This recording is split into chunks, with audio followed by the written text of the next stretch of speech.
ইংরেজিতে খুবই গুরুত্বপূর্ণ একটা প্রিপোজিশন, এটা হচ্ছে ওভার।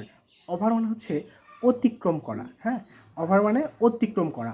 তো এই ওভার প্রিপোজিশন দিয়ে আমরা দু একটি বাক্য শেখার চেষ্টা করি, দেখি পারি কি না। ওকে, তো প্রথমেই যদি দেখি, মাথার উপরে, মাথার ওপরে, ওভার মাই হেড, আমার মাথার উপরে, ওভার মাই হেড।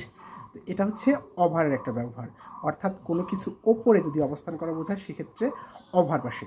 আবার যদি বলি তুমি এখানে এসো, you come over here, you come over here, তো এটা একটা ওভারের গুরুত্বপূর্ণ ব্যবহার। তো ওভার একটা গুরুত্বপূর্ণ প্রিপোজিশন, এটা অনেক ক্ষেত্রে বসে আমাদের প্রিপোজিশনের ব্যবহারের ক্ষেত্রে এটা আছে। একটা এক্সাম্পল আমরা দিতে পারি এখানে, যেমন আমার মাথার উপর দিয়ে একটা পাখি উড়ে গেল।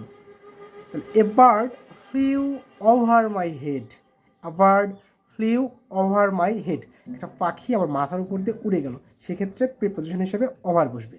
অর্থাৎ মাথার উপর দিয়ে সামান্য একটু দূরে, ওপরে বা একটু বেশ কিছু ওপরে, এরকম জায়গা দিয়ে যদি কোনো কিছু অতিক্রম করে বা অতিক্রম করে যাওয়া হয় সেক্ষেত্রে ওভার বসে।